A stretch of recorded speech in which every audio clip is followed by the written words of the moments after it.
Alright, do-it-yourselfers. What we got here today is an Audi A3, and I am repairing the headlights. I've gotten a lot of burn up and broken jacketing on the wiring on the interior side of the headlamp assemblies, and I'm going to be disassembling it and repairing it. Alright, so now we're going to be disassembling the headlight. I get these small clips off first. I have 5 of them around it. 2 on the top, 2 on the bottom.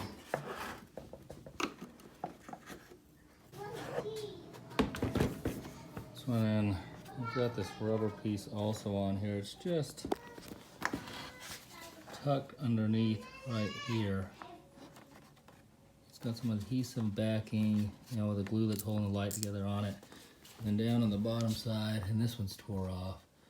It should have a rubber tab that stretches over right here to hold it on. And that's just to keep vibration down between the fender and the light.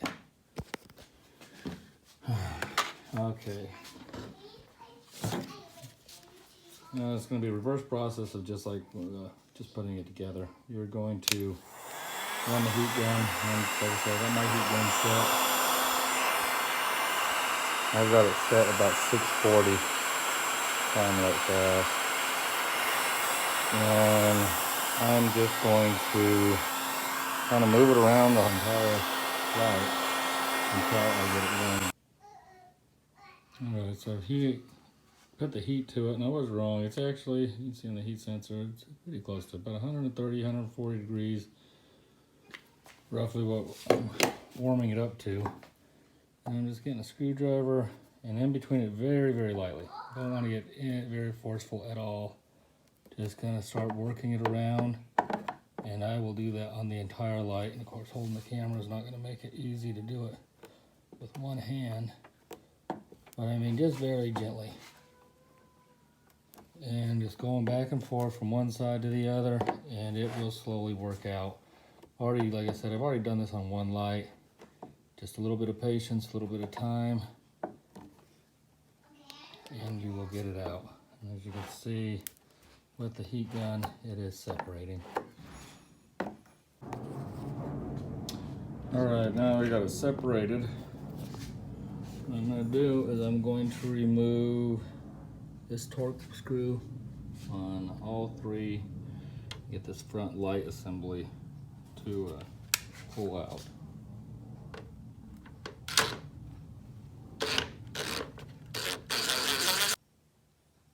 Okay, now that I've got the screws out, there's a clip right here on the side. Just need to release it. And it slides out, but be mindful, I've also removed the light bulb here. This light bulb just slides right out the back, the whole light socket and all. And that is your final piece to getting this section removed.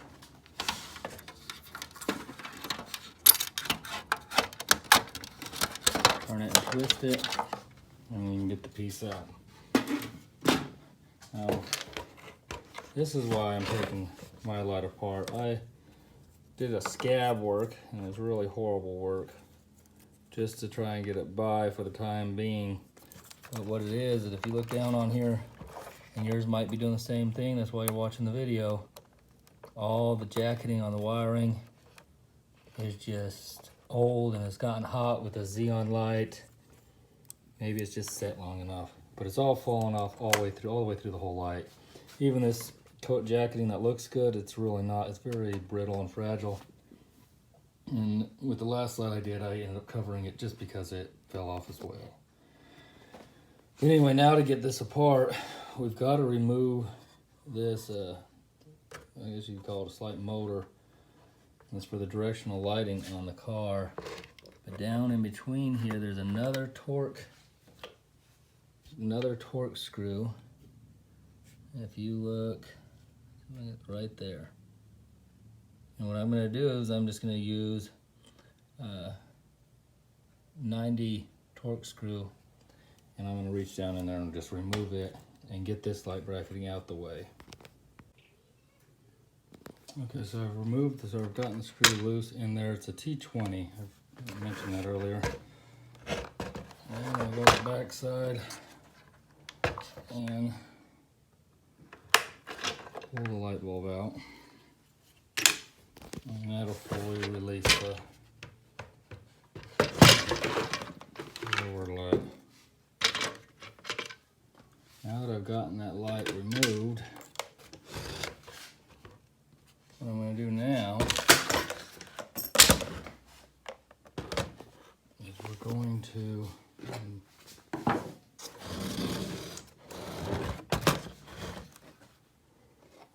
pull this clip off right here.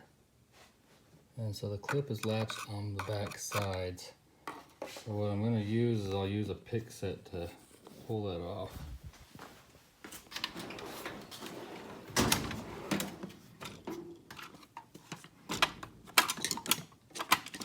I'm going to use a 90 pick, and I'll just come in from the back side.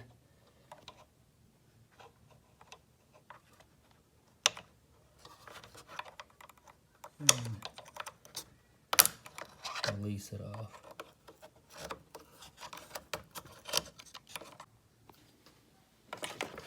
Sorry, I had to get that clip out of there so I could show you this. But you get that out the way, and this is slightly pulled enough to the side that we can slide this whole motor up. Let me see if I can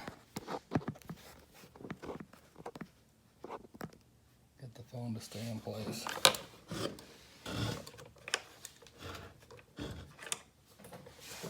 And so I'm going to pull that over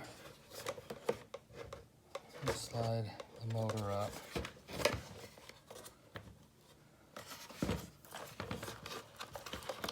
Now I got the motor slid up. We've got two more torque screws down in the back.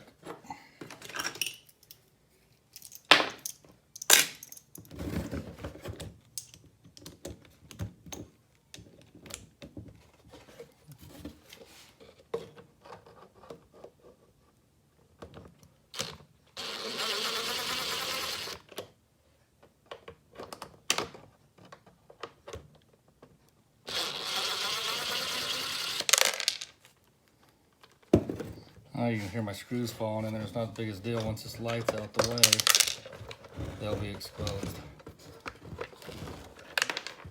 And then you're going to have 3 harnesses on this one. One clipped in there. And if you're not very good with harnesses, you might watch where you're unplugging them or take a picture. I took pictures of the first one I took apart just so I would remember where they were coming out. It's never a bad idea to take pictures as you're working. It gives you a better idea.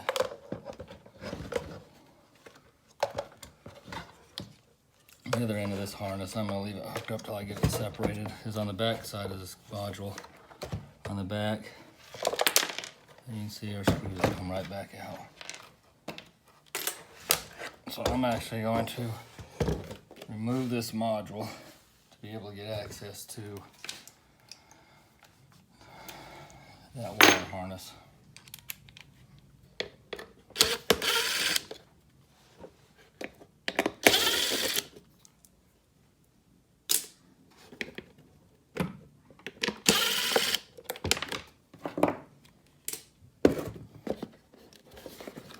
And this harness actually plugs in to another module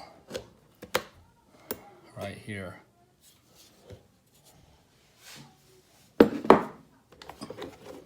Once I've got that loose, the module doesn't come out completely. I've got to take this screw and this screw loose so I can loosen the bracketing so that I can get the wire harness out. Daddy, we're back from school. One thing I did want to point out before I got the wiring harness all the way out is that this piece right here does come out. We actually got to get it out. See, it comes out fairly easy. We need to get it out to get the wiring harness out. It's still a little bit of a bear to get it out. But what you gotta need to do is it has two side clips. Let me see if I can point them out real quick to you. Two side clips right here that need to be depressed in for it to slide back out.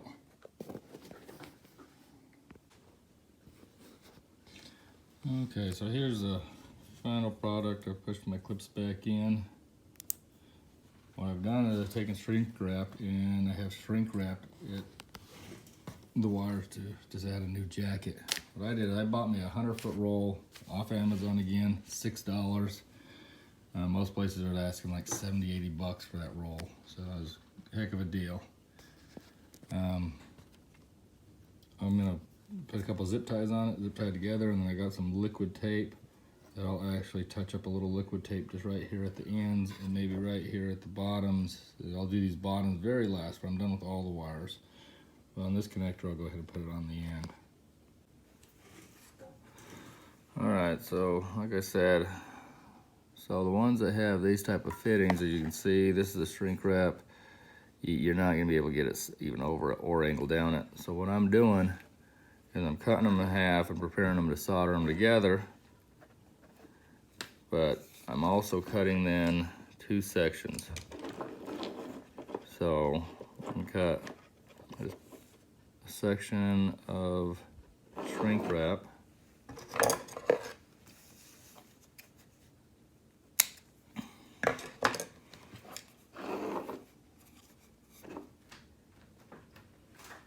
I'll slide this section down on.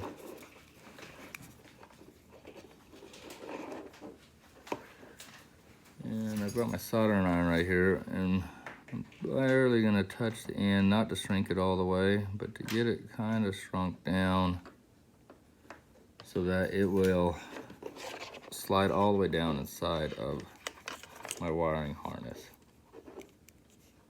Right down here inside of the plug or the socket.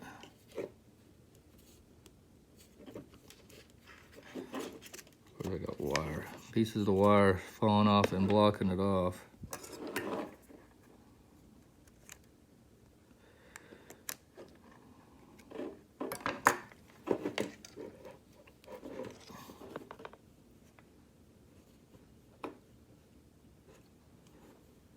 Get that pushed down in there. And you can see what I'm doing, getting it down inside of that socket. And we'll shrink it on.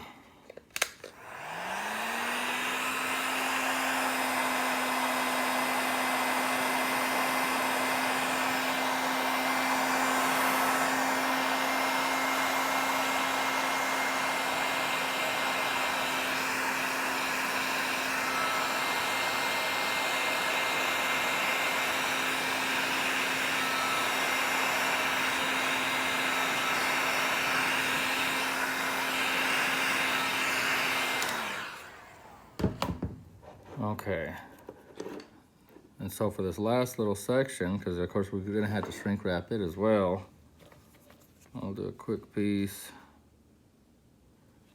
and that's gonna be a little too long. So I've got to stage it out for the simple fact that the soldering, if you solder it too close, it's just gonna melt it. And then you're gonna have a whole bunch of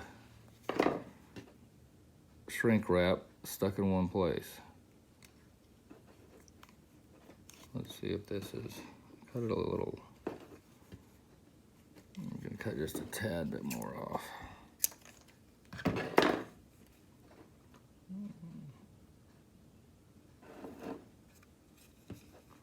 So what I'm gonna do is we're still gonna be a little short on it.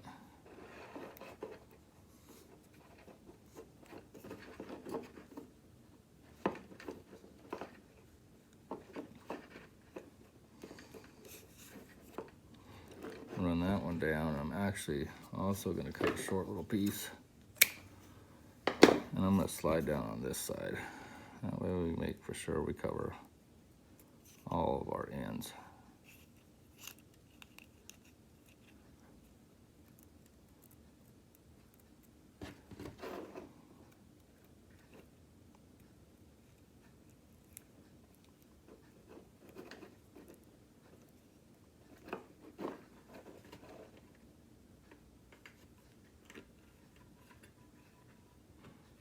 And this really helps out when you're soldering to make a little jig like this to hold your wiring in place. Because on this one, I've tied it really close to the end just because I want to kind of keep my wiring length.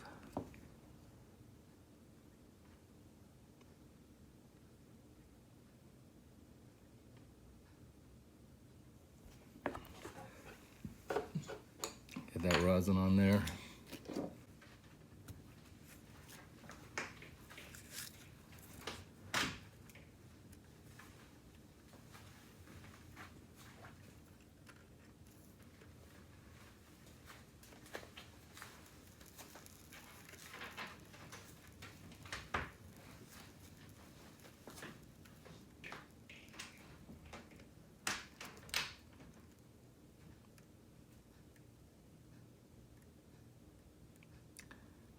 Just wait for the wiring will heat up and it'll sink in. You can see that solder going right in on the wire.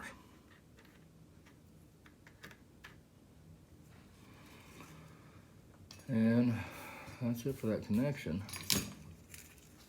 The nice part about the solder is it cools quite fast. And it can be ready to go ahead and put our shrink wrap on. So what I'm gonna actually go ahead and do is I'm gonna run my shrink wrap on this far end, right down here.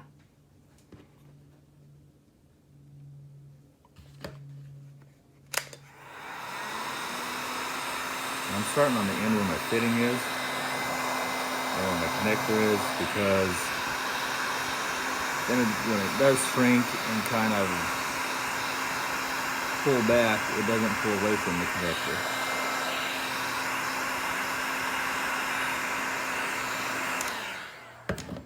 And I'll get my last piece. That's the only thing about doing these long sections. And if you wanted to, for a little extra, you could put a little bit of that liquid tape right in here and slide these over. I'm not so worried about getting a lot of moisture in on these ones. It is a better, you will get a better seal if you do put that in there though.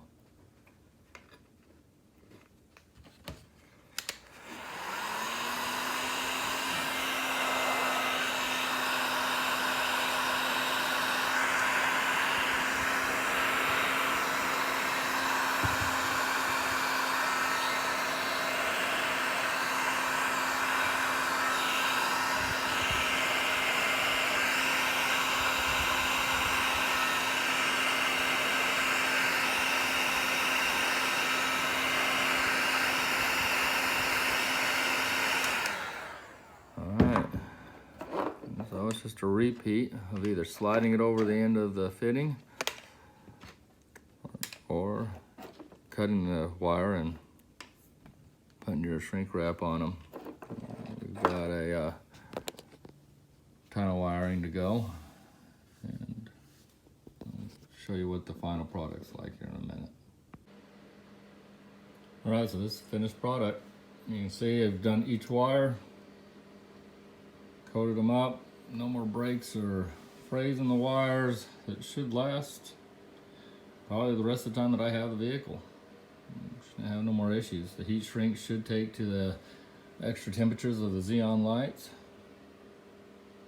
And the issue of the burnout light bulb with no burnout light bulb should be over. It's shorting out. So we're going to be checking to make sure that our rewiring was successful. Looks like both driving lights are working. Both head beams are working. Brights are both working. Left and right turn signals are working.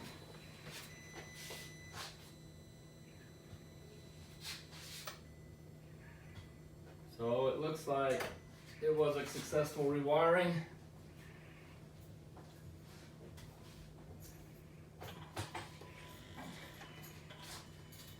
If this helps you in any way, please like my page. And I hope you guys got something out of this that'll help you like it helped me.